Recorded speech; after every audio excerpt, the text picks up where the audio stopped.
Have you ever wondered if it might be your fuel and hydration that sometimes holds you back during training? Let's look at the top 5 post-ride signs you can ride faster by improving on-bike fueling and hydration. If you find yourself chalking it up to something other than nutrition, you might want to just double check it's not your fuel and hydration. Without further ado, number 5, ravenous hunger.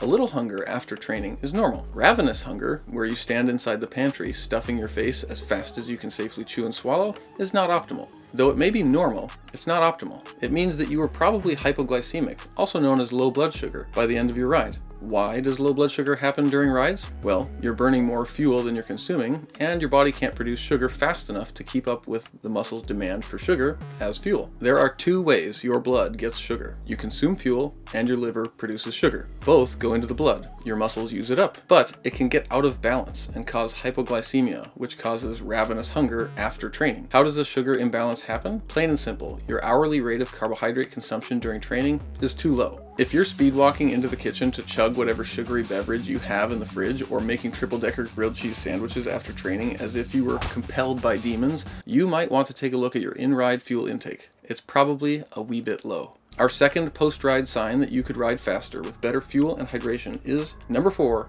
faintness or lightheadedness. If you ever feel faint after training, there may be something amiss with your hydration approach on the bike. If you get out of the shower after training, bend down to towel dry your feet and lower legs, and then stand up and it feels like you're going to hit the deck, or worse, you just walk around feeling faint after training, it means your blood volume isn't where it should be. You're dehydrated. There has been a mismatch between your sweat loss and your hydration and electrolyte consumption on the bike. It means that you've probably got performance left on the table. Common fix is increasing your sodium intake. It'll drive up thirst and might solve the whole problem. Check out our sodium video for more info there. Speaking of sodium and water, do you ever have a rumbly tummy towards the end of a training session that turns into an immediate need for a toilet as soon as training finishes? Post-exercise, lower gut issues. Some level of upset lower guts after super hard training sessions or all-out racing is unfortunately normal. Our guts are just plain sensitive to really high bodily stress, but that's at the extremes of effort level. And these post-ride symptoms should be mild and rare. If you're feeling lower gut issues after training more often than about once every 3 months, chances are it's more related to a fuel and hydration choice you're making. This leads me to our number 2,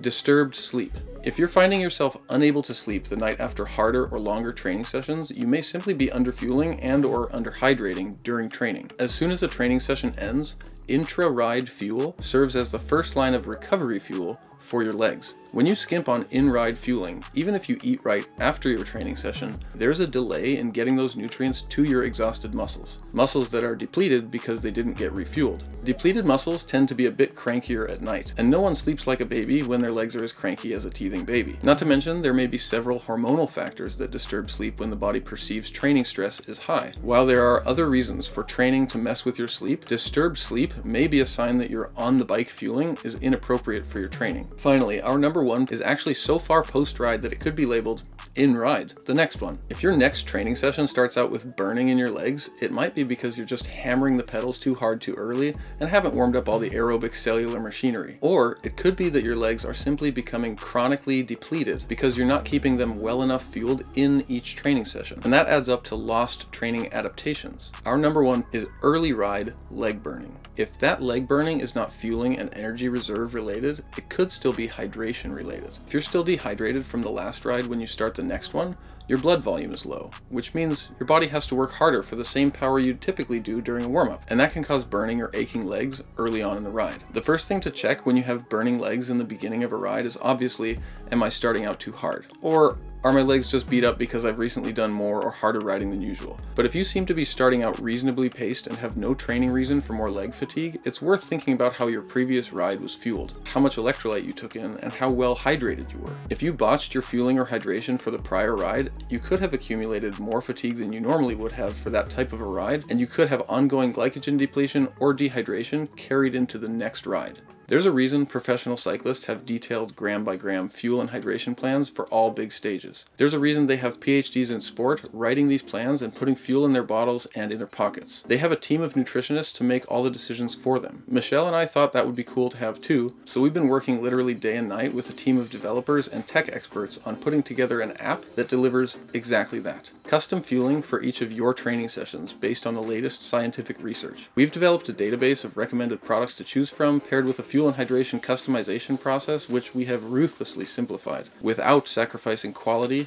or detail. And we've had several hundred folks successfully fuel training and racing PRs using the app. It's called Saturday. We hope to make it feel like every day you just have a nutrition coach in your kitchen making your bottles for you. Everyone should have access to the same quality research-backed coaching and specific planning made perfect for them personally. And it should be simple enough that even the most time-crunched cyclist can use it. And yes, it works for triathletes too. Did you want to come up?